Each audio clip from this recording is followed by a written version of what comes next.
Pinuna ni Vice President Sara Duterte ang pagtugon ng pamahalaan sa problema sa baha. Kabilang sinabi ni Pangulong Bongbong Marcos na ipunin ng baha para magamit ito sa panahon ng tagtuyot.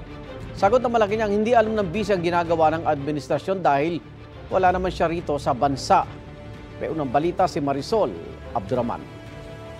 Sa mga araw na... Sa isang interview sa The Hague, Netherlands, naghayag ng pagtutol si Vice President Sara Duterte sa iminumungkahi ng Amerika na pagtatayo ng ammunition manufacturing facility sa Subic Bay, Zambales. Sabi ng bise, walang independent foreign policy ang Pilipinas kung iisang bansa ang kinikilingan nito.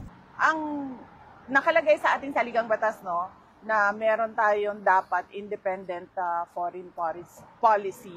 Kung yung ginagawa ng gobyerno ay kumkiling sa iisang bansa lang, ibig sabihin nun, wala na tayong true independent policy.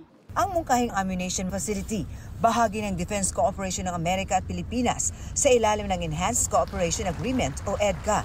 Ang sabi ni Pangulong Marcos, makakatulong daw yun sa pagiging self-reliant ng Pilipinas pagdating sa depensa. The United States is assisting the Philippines in what we call our self-reliance defense program, which is to allow us to be self-reliant and to be able to stand our own 2 feet. Binatikos din ni Duterte ang pagtugon ng Administrasyong Marcos sa problema ng mga pagbaha. Kabilang, ang mungkahi ng Pangulo na ipunin ng floodwater para magamit sa tagtuyot. Ipunin po natin lahat, tapos i-deliver po natin sa Malacanang para po may mainom siya. Sabi ng palasyo, nakapagtataka raw na tila hindi alam ng bise ang Republic Act 6716 o Act providing for the construction of water wells, rainwater collectors, development of spring and rehabilitation of existing water wells in all barangays in the Philippines. Kinutya niya ang suwestyon na ito ng Pangulo na ipunin ang tubig ulan.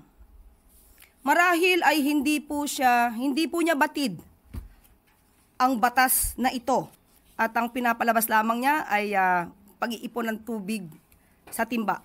Pagdidiin ng palasyo, may direktiba ang Pangulo gaya ng mga libreng sakay at paghahanda ng food packs para sa mga naaapektuhan ng bagyong Krising. Hindi naman po talaga malalaman marahil ni Vice Presidente kung ano po ang pag-prepare ng administrasyon patungkol po dito sa bagyong Krising dahil wala po siya sa bansa at nagbabakasyon siya sa The Hague. Hiningan namin ng reaksyon dito ang bise.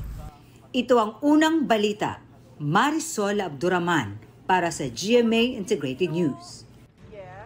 Igan, mauna ka sa mga balita, mag-subscribe na sa GMA Integrated News sa YouTube para sa iba't ibang ulat sa ating bansa.